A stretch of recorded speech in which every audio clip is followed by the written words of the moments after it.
భౌతిక జీవితంలో భౌతికంగా శృంగారమే శృంగారం. భౌతికతను వదిలిపెట్టేసినప్పుడు, భౌతిక శరీరాన్ని వదిలిపెట్టేసినప్పుడు, పైలోకాలు పోయినప్పుడు భౌతికపరమైన శృంగారం అక్కడ ఉండదు. అక్కడ వేరే విధమైన శృంగారం ఉంటుంది. అక్కడ ఆత్మపరమైన ఏకతే శృంగారం. అక్కడిది అక్కడ, కానీ ఇక్కడిది ఇక్కడ. ఇక్కడ ఉన్నదాన్ని ఇక్కడ మనం అనుభవించాలి, ఇక్కడ ఉన్నదాన్ని ఇక్కడిదిగానే చూడాలి. భౌతికతను భౌతిక పరంగానే చూడాలి. కనుక భౌతిక జీవితంలో ఉన్నన్ని రోజులు కూడాను ఈ యొక్క సంభోగము అన్నది తన స్వంత ప్రతిపత్తిని కలిగి ఉంది. దానికి ఏ విధమైన ఆధ్యాత్మికత ఒక అవగాహన అక్కర్లేదు. అలాగే ఆధ్యాత్మికత అన్నది కూడాను, ఆస్ట్రల్ ట్రావెల్ అన్నది కూడాను ఏ ఒక్క సంభోగానికి సంబంధించినది కాదు. సంభోగం మానేస్తేనే సమాధి స్థితి వస్తుంది. అదొక పూర్ణ మూర్ఖత. భౌతిక జీవితంలోనే ఆధ్యాత్మిక జీవితం అంటే శృంగారంతోనే సమాధి స్థితి. అంటే శృంగారం చేస్తేనే సమాధానం కాదు. అక్కడ శృంగారమే, సమాధి.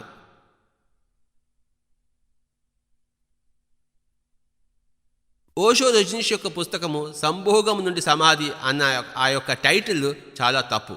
దానివల్ల ఏమో అర్థం చేసుకుంటున్నారంటే, ఆ ఉట్టి టైటిల్ మటుకు చదివి రూపాల పేజీలు చదవకుండా, అంటే సంభోగం ద్వారానే సమాధి వస్తుందేమో, పూర్తి సెక్స్ ద్వారానే సమాధి వస్తుందేమో, దానికి సమాధికి ధ్యానం లేదేమో అని ఆ యొక్క తాంత్రిక అవగాహన వస్తుంది. అది తప్పు. కనుక నేను చెప్పేది ఏంటంటే, సంభోగం అద్భుతము, ధ్యానంతో కూడుకున్న సమాధి స్థితి అద్భుతం. కానీ సంభోగం వేరే, సమాధి వేరే. సంభోగం ద్వారా సమాధి ఎక్కడ సిద్ధించదు. సంభోగం ద్వారా సిద్ధించేది సమాధే, ధ్యానం ద్వారా సిద్ధించేది సమాధి. అంతేకాని సంభోగం ద్వారా సమాధి ఎక్కడా లేదు. Spirituality is spirituality, physicality is physicality. Physical life is both for physical life as well as for spiritual life. కనుక ఆధ్యాత్మిక ధ్యాన జీవితం వల్ల మన సంభోగం యొక్క కెపాసిటీ కూడాను ఎక్కువ అవుతుంది. ధ్యానం లేని వాళ్ళ మనసులు చెత్తకుండిలా ఉంటాయి, రకరకాల విషయాలు మనసులో ఉంటాయి. కనుక వాళ్ళు భౌతిక జీవితాన్ని కూడాను సరిగ్గా జీవించలేరు, సంభోగం కూడా సరిగ్గా చేయలేరు. ఎందుకంటే వాళ్ళ మనసు ఏకత్రితం కావు. ఎవరైతే ధ్యానంలో నిష్ణాతులో వాళ్ళు ఏ పని చేసినా చక్కటి ఏకాగ్రత చేస్తారు. కనుక వాళ్ళకి సంభోగం కూడాను చక్కటి ఆనందాలను ఇస్తుంది, చక్కటి భావతృప్తిని ఇస్తుంది. లేకపోతే ఈ సంసారం కూడాను తృప్తినివ్వదు ధ్యానులు కాని వాళ్ళకి. ఏకాగ్రతతో సంసారం చేయలేరు, ఏకాగ్రతతో పిల్లలను సాకలేరు, ఏకాగ్రతతో భార్యాభర్త కలిసి ఉండలేరు.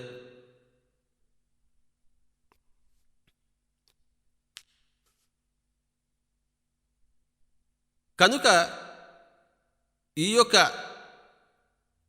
మనం చెప్పుకునే విషయాలకి నేను టైటిల్గా ఏది ప్రతిపాదిస్తున్నానంటే, సంభోగం వేరే, సమాధి వేరే. ఎలాగైతే మనం కాఫీ తాగుతాము, బాలమురళీ కృష్ణ సంగీతం చక్కగా పాడతాడు. ఈ కాఫీకి సంగీతానికి సంబంధం లేదు. కాఫీ మానేస్తే సంగీతం బాగా వస్తుంది కాదు, కాఫీ ఎక్కువ తాగితే సంగీతం బాగా వస్తుంది కాదు. ఈ కాఫీ వేరే, ఇడ్లీ సాంబార్ తింటాడు, అది వేరే డిపార్ట్మెంటు, సంగీతం వేరే డిపార్ట్మెంట్. ఆయన ఇంట్లో శాంతి ఉండకపోవచ్చు, కానీ ఆయన సంగీతంలో అద్భుతమైన శాంతి ఉంది. ఇంట్లో శాంతికి ఆయన సంగీతంలో శాంతికి సంబంధం లేదు.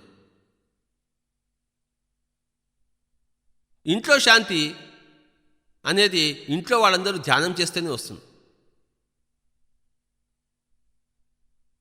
ప్రతిదీ వేరు వేరే. సంగీత శాస్త్రము, సంగీతంలో ఒక శాంతి మధురిమ సంగీత శాస్త్రంలో అధ్యయనం చేస్తే, అభ్యాసం చేస్తే వస్తుంది. అలాగే ఇంట్లో అందరూ కలిసిమెలిసి ఉండాలంటే ఇంట్లో అందరూ ఆత్మజ్ఞానులై ఉండాలి. సంగీతం వస్తే ఆత్మజ్ఞానం వస్తుందా? సంగీతానికి ఆత్మజ్ఞానానికి సంబంధమే లేదు. చాలామంది ఏమనుకుంటారంటే సంగీతంలోంచి ఆత్మజ్ఞానం వస్తుందని చెప్పేసి సంగీతజ్ఞులు మరి వాళ్ళు ఎందుకు సరిగా జీవించటం లేదు అనుకుంటారు. దానికి సంబంధమే లేదు. సంగీతం నేర్చుకోవడం వల్ల సంగీతమే వస్తుంది కానీ ఆత్మజ్ఞానం రాదు. ఆత్మజ్ఞానం నేర్చుకోవడం వల్ల ఆత్మజ్ఞానమే వస్తుంది కానీ సంగీతం రాదు. సంగీతం రావాలంటే సంగీతం నేర్చుకోవాలి, ఆత్మజ్ఞానం రావాలంటే ఆత్మజ్ఞానం నేర్చుకోవాలి. రెండు వేరే వేరే. మనిషి 64 కళల్లో నిష్ణాతుడు కావాలి, చతుష్షష్టి కళలు. ఈ కళల్లో బ్రహ్మజ్ఞానం అనేది ఒక కళ.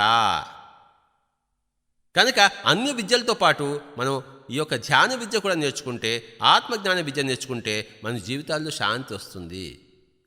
శాంతికి మార్గము ఆ బ్రహ్మజ్ఞానం అనే అభ్యాసమనే కానీ వేరే కళలు ఏమీ కావు. కనుక ప్రతిదీ వేరు వేరే, అన్ని కలగలిపి ఉన్నాయి అనుకుంటారు. ఇందులోంచి అది వస్తుంది, అందులోంచి ఇది వస్తుంది అనుకుంటారు. ఎందులోంచి ఏది రాదు. వేప గింజ నుంచి వేప చెట్టే వస్తుంది కానీ మర్రి చెట్టు కానీ అన్ని వేరు వేరే రకరకాల చెట్లు రానే రావు. ఏ విత్తనం వేస్తే ఆ చెట్టే వస్తుంది. ధ్యానం అనే విత్తనం వేస్తేనే సమాధి అనే చెట్టు వస్తుంది. అంటే అని సంభోగం అనే విత్తనం నుంచి సమాధి అనే చెట్టు రాదు.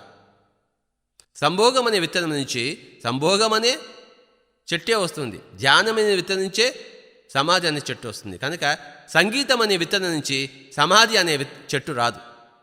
సంగీతం అనే విత్తనం నుంచి సంగీత ఆనందము, సంగీతపరమైన ఆనందము అన్న చెట్టే వస్తుంది కానీ ఆత్మజ్ఞానం అనే చెట్టు ఎప్పటికీ రాదు. అవి వేరే వేరే. కనుక మానవుడి జీవితంలో అనేక కళలు వేరువేరుగా అభ్యసింపబడి అన్నీ మనం జీవిస్తున్నప్పుడు అది పరిపూర్ణ జీవితం అవుతుంది. శ్రీకృష్ణుడిని షోడశ కళా ప్రపూర్ణుడంటే ఆయన 16 కళల్లో అద్భుతమైన పరిపూర్ణత సాధించాడు అని అర్థం. అక్కడ ఆయన జీవితం ఒక ఆత్మజ్ఞానమే కాదు, ఒక సంగీతమే కాదు, ఒక మల్లయుద్ధమే కాదు, ఒక రాజకీయ శాస్త్రమే కాదు, ఒక నృత్యమే కాదు, శృంగారమే కాదు. అన్నిటినీ ఆయన విచ్చలవిడిగా నిర్భయంగా అభ్యసించి ఆయన ప్రదర్శించాడు. నిజానికి పరిపూర్ణ జీవితానికి ఆదర్శం కృష్ణుడు. కనుక ఈ సంభోగం నుండి సమాధి అన్న ఈ టైటిల్ మనం మర్చిపోయి సంభోగము కావాలి, సమాధి కావాలి. సంభోగం వేరే, సమాధి వేరే. సంభోగం యొక్క ఆనందం కోసం సంభోగం చేయాలి, సమాధి యొక్క ఆనందం కోసం ధ్యానం చేయాలి. ఈ విషయాలన్నీ కూడాను ఓషో, రజనీష్ కానీ ఎవరైనా కానీ ప్రతి మహాత్ముడు విస్తారంగా చెప్పారే. అయితే మనం సరిగా అర్థం చేసుకోలేదు.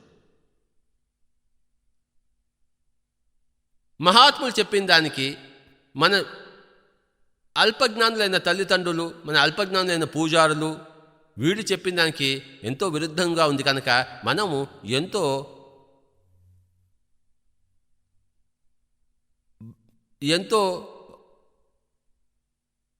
స్పందనలకు, వ్యతిరేక స్పందనలకు మనం లోనయ్యాం. వీటిని మనం బాగా అధ్యయనం చేసి ఆకలింపు చేసుకుని మన యొక్క భావాలకు మనం భయపడకుండా వ్యక్తం చేసుకుంటుంటే ఈ మొత్తం యొక్క ఇవన్నీ కూడాను మనకి సుస్పష్టంగా చేయబడతాయి. మరొకసారి మనమంతా చెప్పుకోవాలంటే సంభోగము అంటే సెక్స్ చాలా అద్భుతమైనది. ఇంకొక విషయం ఏంటంటే కేవలం ఒక స్త్రీ ఒక పురుషుడే సెక్స్ చేసుకోవాలా, అదేనా జీవితం అంటే, లేకపోతే దానికి అది విస్తారంగా ఉందా, సువిస్తారంగా ఉందా అన్నది మరొక కీలకమైన పాయింట్. ప్రతి విషయంలోనూ కూడాను ఈ వెస్టర్న్ సొసైటీ, పాశ్చాత్య దేశం చాలా ముందంజలో ఉన్నాయి. ఏ స్త్రీ అయినా ఏ పురుషుడితో అయినా కూడాను ఇష్టం ఉంటే అక్కడ ఆ యొక్క సంభోగం అన్నది అది కరెక్ట్. ఉండవలసినంత ఇష్టమే. ఒక స్త్రీ ఒక పురుషుడు సంభోగించుకుని ఉంటే మిగతా ప్రపంచానికి అది కనపడడం దురదృష్టకరం. మిగతా ప్రపంచానికి ఏం సంబంధం? వాళ్ళిద్దరూ పరస్పరం ఇష్టపడుతుంటే, ప్రేమ వ్యవహారాలు చేస్తుంటే మిగతా ప్రపంచానికి ఏం సంబంధం వాళ్ళిద్దరిది? ఒక విషయం గుర్తుంచుకోవాల్సింది ఏంటంటే మరొకరి పర్సనల్ విశేషాలు మనకి చెత్తకుండి. మన మనసులో ఇతరుల గురించి ఎప్పుడు మనం ఇతరుల విషయాలను పట్టించుకోకూడదు. ఇతరులు ఏమైనా చేసుకొని అది వాళ్ళ స్వంత ఇష్టం, మనకేం సంబంధం? వాళ్ళు రైట్ చేశారా రాంగ్ చేశారా, అలా చేయాలి ఇలా చేయాలని మనకి ఏమాత్రం హక్కు లేదు. అలాగే మన స్వంత విషయాల్లో ఇతరులు జోక్యం చేసుకోవడం కోసం కూడా అది ఎంత మాత్రం హక్కు లేదు. సంభోగం అనేది, శృంగారం అనేది, సెక్స్ అనేది అది ఇద్దరు మనుషుల మధ్య పర్సనల్, హైలీ పర్సనల్. దాన్ని ఎవరు తాకడానికి హక్కు లేదు. ఆ ఇద్దరు మనుషులు భార్యాభర్తలు కావచ్చు, ఇంకే మనుషులైనా కావచ్చు, మిత్రులు కావచ్చు, ఏదైనా కావచ్చు. కానీ మౌలికమైన సూత్రం ఏంటంటే ఇతరుల పర్సనల్ విశేషాలు మనకు అందులో మనం దఖలు చేయడము, దాన్ని ప్రస్తావించడం అది చాలా అసభ్యకరమైన విషయం. సభ్య సమాజం దానికి అంగీకరించదు. ఆధ్యాత్మిక శాస్త్రం దానికి అంగీకరించదు.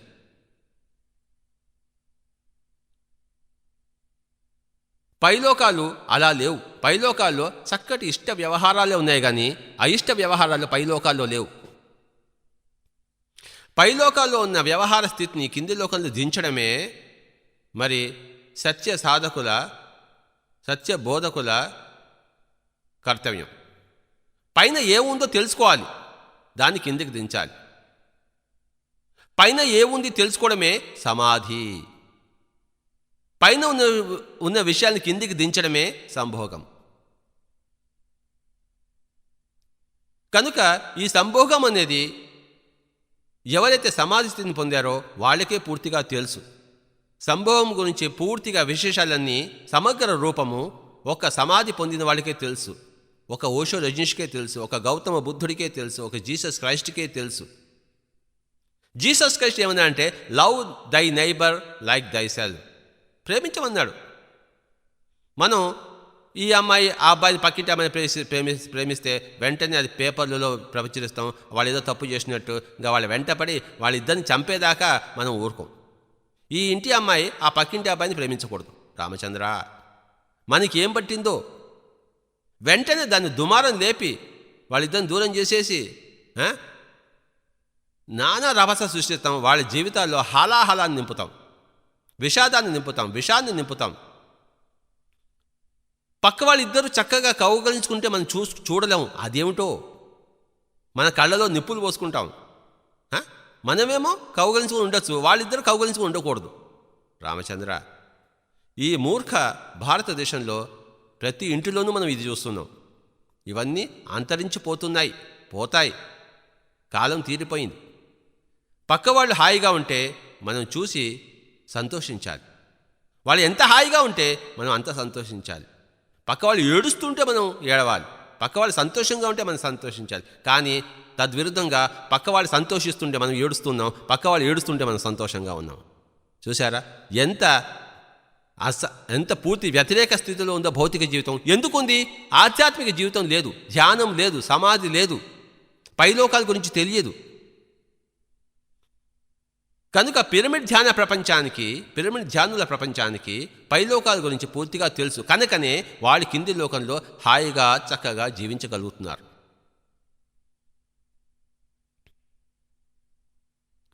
పైలోకం గురించి మనం ఎంత ఎక్కువ తెలుసుకుంటామో కింది లోకంలో అంత చక్కగా జీవించగలుగుతాం.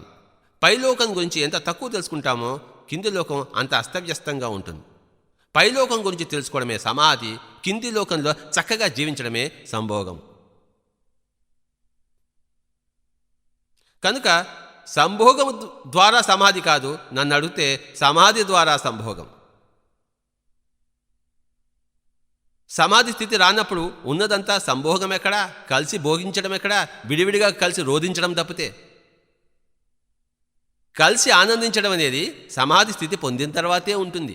లేకపోతే విడివిడిగా ఎవడింటో వాడు ఏడుస్తున్నాడు. భార్య భర్త ఒకటే పక్క మీద ఉండి ఇద్దరు కలిసి ఏడుస్తూ ఉంటారు. అది వాళ్ళ స్థితి సమాధి స్థితికి ముందు. కనుక సంభోగము ద్వారా సమాధి కాదు, సంభోగం నుండి సమాధి కాదు, నన్ను అడిగితే సమాధి నుండి సంభోగానికి అన్న టైటిల్ సరిగ్గా ఉంటుంది. వెరసి తెలుసుకోవాల్సింది ఏంటంటే సమాధి స్థితి వేరే, సంభోగం వేరే. సంభోగం కోసము సంభోగం చేయండి, సమాధి కోసము ధ్యానం చేద్దాం. సంసారం త్యజించాలి కాదు సమాధి స్థితికి. మన యొక్క ఈ సంభోగం అనేది సమాధికి అడ్డు అన్న ఆ యొక్క అజ్ఞానాన్ని త్యజించాలి. మనం సంభోగం అపవిత్రము అన్న అజ్ఞానాన్ని తొలగించాలి. సృష్టిలో ఏది అపవిత్రం కానప్పుడు సృష్టిని సృష్టించే కార్యక్రమం అపవిత్రం ఎలా అవుతుంది? కనుక సంభోగం అనేది కొందరు ఏమంటారంటే ఈ సంభోగం అనేది కేవలం పిల్లలు పుట్టించడం కోసం ఉండాలి, ఆ తర్వాత ఉండకూడదని చెప్పేసి. అది అంతకన్నా నవ్వదగిన విషయం. అది ప్రతి మనిషి ఉన్నదే చక్కటి ఎంజాయ్మెంట్ కోసం, అనుక్షణము ఎంజాయ్మెంట్ కోసం. ఎన్ని రకాలుగా ఎంజాయ్మెంట్ చేయాలో అన్ని రకాలుగానే ఎంజాయ్మెంట్ చేసుకోవాలి. ఎంతసేపు ఎంజాయ్మెంట్లో ఉండాలంటే అంతసేపు ఎంజాయ్మెంట్లో ఉండాలి. ఎంజాయ్మెంటే జీవిత లక్ష్యం, భోగమే జీవిత లక్ష్యం. ఎవరికి వారు భోగం చేసుకోవడం భోగం అవుతుంది, కలిసి భోగం చేయడం అనేది సంభోగం అవుతుంది. కనుక కలిసి ఉంటే కలదు సుఖం. మనిషి ఏకాంతంగానూ భోగానికి ఉన్నాడు, అందరితోనూ కలిసి కూడాను భోగానికి ఉన్నాడు. అందరితో కలిసి భోగం అనేది అది వైభోగం, అద్భుతమైన భోగం. భోగము, సంభోగము, వైభోగము ఇద్దరితో కలిసేది సంభోగము, అందరితో కలిసేది వైభోగం. రాజు ఎంత వైభోగం అంటే ప్రజలందరితోనూ కలిసి ఆయన ఊరేగుతున్నాడు. ఆయన ఎంత వైభోగంగా ఊరేగుతున్నాడో. అందరితో కలిసి చేసేది వైభోగము, ఇద్దరు ముగ్గురితో కలిసేసి సంభోగము, ఒకరితోనే ఉండేది అది భోగం. జీవితము అన్ని రకాల భోగాలతోనూ పరిపూర్ణమవ్వాలి. దానికి మార్గమే సమాధి. ధ్యానము వినా సమాధి లేదు, సమాధి వినా సంభోగం యొక్క పూర్ణత లేదు. కనుక మనము మన జీవితంలో చతుషష్ఠి కళలు నేర్చుకోవాలి. అన్ని కళలు నేర్చుకోవాలి. ఏ కళకి ఆ కళే ప్రత్యేకత. ఈ కళకి ఆ కళకి డైరెక్ట్ సంబంధం లేదు, ఇండైరెక్ట్ సంబంధాలు ఉంటాయి. సృష్టిలో ప్రతి విషయానికి ప్రతి విషయంతోనూ సంబంధం ఉండి తిరుగుతుంది, కానీ ప్రత్యక్షంగా సంబంధం ఉండదు. పరోక్షంగా అంతర్గతంగా సంబంధం ఉంటుంది, కానీ ప్రత్యక్షంగా ఎక్కడ సంబంధం లేదు. ప్రత్యక్షంగా సంభోగం ద్వారానే సమాధి వస్తుంది అనే ఒక తాంత్రిక ఆ మార్గం అనేది అది తప్పదు.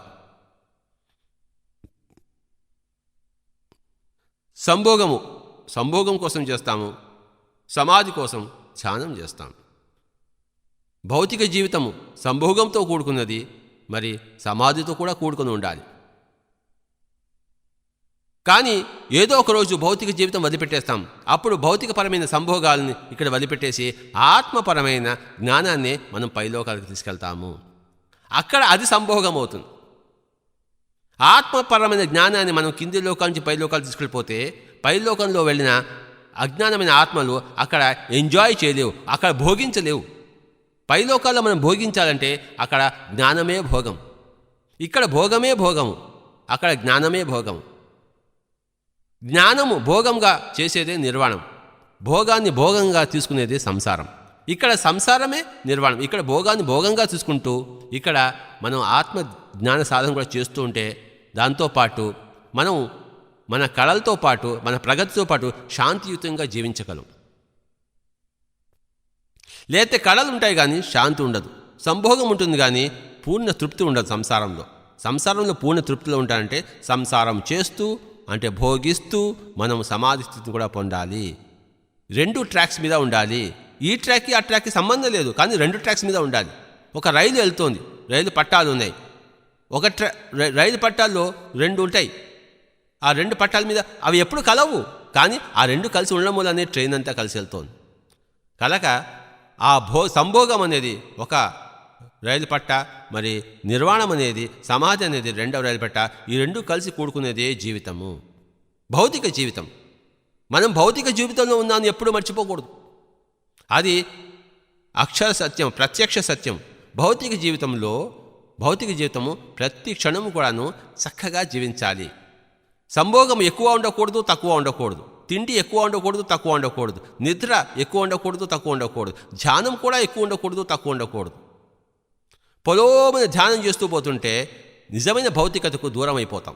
కనుక ప్రతి మనిషి 1 గంట తప్పకుండా ధ్యానం చేయాలి. గంట కన్నా తక్కువ చేయకూడదు, గంట కన్నా ఎక్కువ చేయవలసిన అవసరం లేదు. జనరల్గా కొంతమంది స్పెషలిస్టులు ఉంటారు, వాళ్ళు చేసుకోవచ్చు. కానీ జనరల్ పబ్లిక్ ఏంటంటే ఎవ్వరు కూడాను గంట కన్నా ప్రతిరోజు తక్కువ ధ్యానం చేయడానికి వీల్లేదు. గంట కన్నా ఎక్కువ చేయవలసిన అందరికీ అవసరం లేదు. కానీ కొంతమంది స్పెషలిస్ట్కి, ప్రొఫెసర్స్కి, టీచర్స్కి వాళ్ళు మటుకు అందులో స్పెషలిస్ట్ నాలెడ్జ్ సంపాదించుకోవాలి కనుక అందులో వారు ఎక్కువగా తీవ్రమైన కృషి చేసి సత్యాలను తెలుసుకోవాల్సిన అవసరం ఉంది. కనుక పిరమిడ్ ధ్యాన ప్రపంచానికి నేను చెప్పేది ఏంటంటే ఓషో, రజనీష్ పుస్తకాలు చదవాలి. ప్రతి సెక్స్ గురించి ఉన్న ప్రతి పుస్తకము చదవాలి. అందులో ఎన్నో విషయాలు ఉన్నాయి తెలుసుకోవడం కోసం. నేను చదవని సెక్స్ పుస్తకాలు లేవు, నేను చదవని పుస్తకాలు అసలు ఎక్కడా లేవు. అన్నిట్లోంచి నేను నేర్చుకున్నాను. నేను నేర్చుకోలేని పరిస్థితి అంటే ఎక్కడా లేదు, నేను నేర్చుకోలేని వ్యక్తి ఎక్కడా లేడు, నేను నేర్చుకోని పుస్తకం ఎక్కడా లేదు. అన్ని పుస్తకాల్లోంచి, అన్ని వ్యక్తుల దగ్గర నుంచి, అన్ని పరిస్థితుల్లోంచి ఎన్నో నేర్చుకున్నాను. కనుక మనిషి జీవితంలో సెక్స్ జీవితం చాలా ఇంపార్టెంట్. కనుక సెక్స్ పరమైన ఎడ్యుకేషను, అవగాహన, పుస్తకాలు చదవడము, దాన్ని మనం ప్రత్యక్షంగా బాహ్యాటంగా మరి ముచ్చరించుకోవడము, తెలుసుకోవడము, డిస్కస్ చేయడము, ఇవన్నీ కూడా చాలా ఇంపార్టెంట్.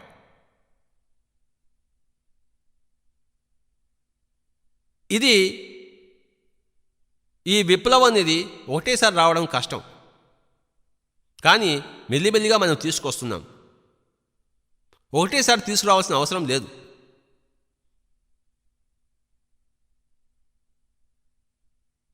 ఈ సొసైటీని మనం ఈ ఒక సంఘంలో ఉంటూనే దాన్ని అంతర్గతంగా దాన్ని ప్రక్షాళన చేస్తూ, అంతర్గతంగా దాన్ని ఉద్దీప్తం చేస్తూ మొత్తం మీద ఈ సొసైటీని, సంఘాన్ని పూర్తిగా మార్చివేయాలి.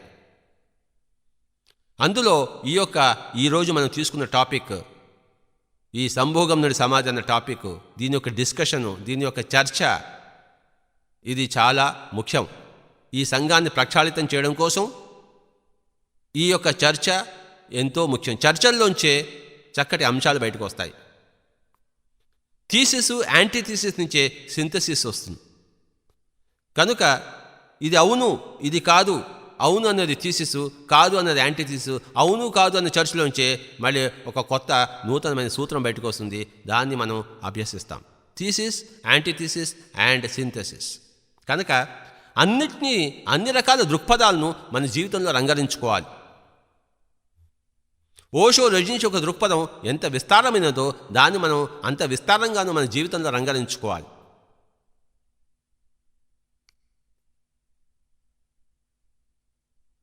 ఎవరైతే ఓషో, రజనీష్ పుస్తకాలను చదవరో వాళ్ళు ఎన్నో విషయాలను వాళ్ళు పోగొట్టుకున్న వారు అవుతారు. ముఖ్యంగా చక్కగా లైట్గా జీవించడం, ఏమి సీరియస్నెస్ లేకుండా జీవించడం, శృంగారంతో జీవించడం, స్వచ్ఛమైన భావ ప్రకటనతో జీవించడం, ఉన్న వర్తమాన క్షణంలో జీవించడం, అవతల వారికి భయపడకుండా జీవించడం, మనకి మనం భయపడకుండా జీవించడం, అవతల వారిని జడ్జి చేయకుండా జీవించడం, దేని ఇదమిద్దమని నిర్ణయించకుండా జీవించడం, సకల ప్రాణికోతో మిత్రత్వంతో జీవించడం, ఎప్పుడూ ధ్యాన స్థితిలో ఉండి జీవించడం, ఇలాంటి విషయాలన్నీ విస్తారంగా మనకి ఓషో, రజనీష్ యొక్క అద్భుతమైన ఆధ్యాత్మిక సాహిత్యంలో మనకి ఎన్నో గ్రాహ్యమవుతాయి.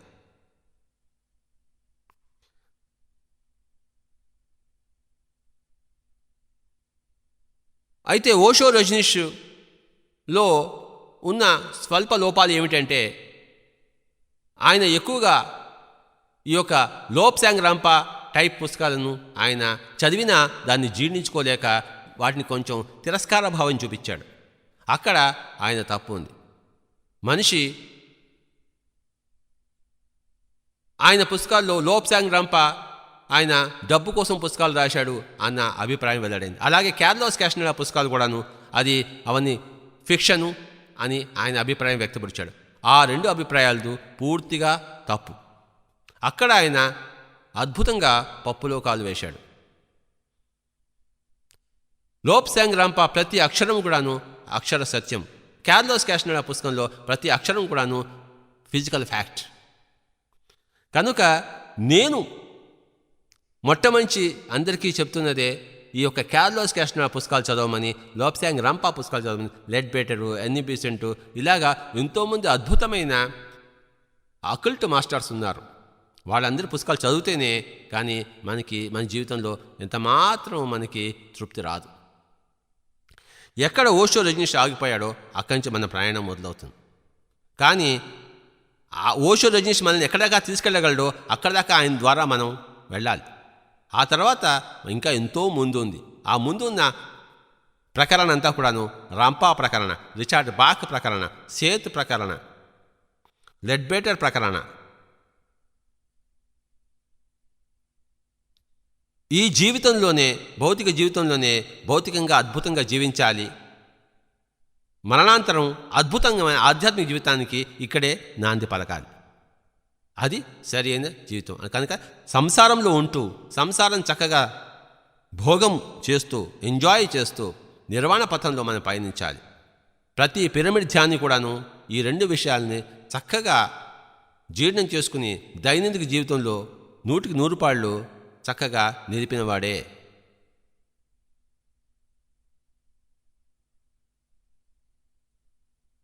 సంభోగం అనేది ప్రతి ఆడవాళ్ళు ప్రతి మగవాళ్ళు అందరూ కూడా కలిసి చర్చించుకోవాలి. ఎవరు కలిసి ఉన్నా కూడా ఎప్పుడైనా కూడాను ఈ యొక్క టాపిక్ కూడాను ఎప్పుడూ వచ్చి తీరాలి. ధ్యానం ఎలా వస్తుందో ఈ సంభోగం అనే విషయం కూడాను ప్రతిసారి వచ్చి తీరాలి. ఇది కంపల్సరీ డిస్కషన్ టాపిక్, అలా అయి తీరాలి.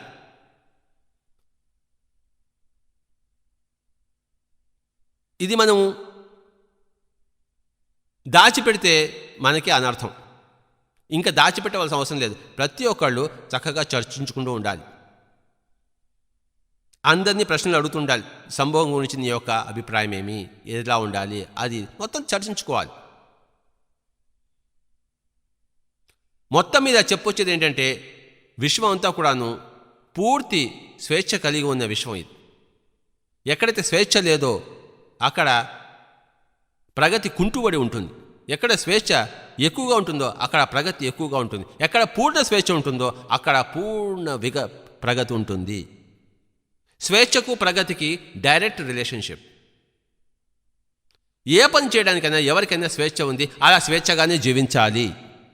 ఈ పరిధిలో మనం సంభోగం గురించి కూడా ఆలోచించుకుంటే సరైన సమాధానం మనకి వస్తాయి.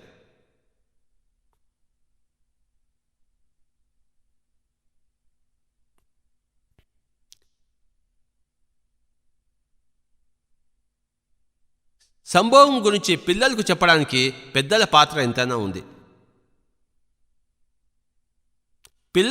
పెద్దలు తమతో కలుపుకోవాలి. పిల్లల్ని దూరంగా ఉంచకూడదు. పిల్లలకి చిన్నప్పటించే ధ్యానం నేర్పించాలి. ధ్యానంతో పాటే జీవితంలో ఒక స్వేచ్ఛను గుర్తించమని చెప్పాలి. మనం స్వేచ్ఛగా జీవించాలి, అందరికీ స్వేచ్ఛనివ్వాలి అన్న సూత్రాన్ని చిన్నపిల్లలకి చిన్నప్పటి నుంచే ఈ యొక్క తల్లిదండ్రులు చెప్పాలి.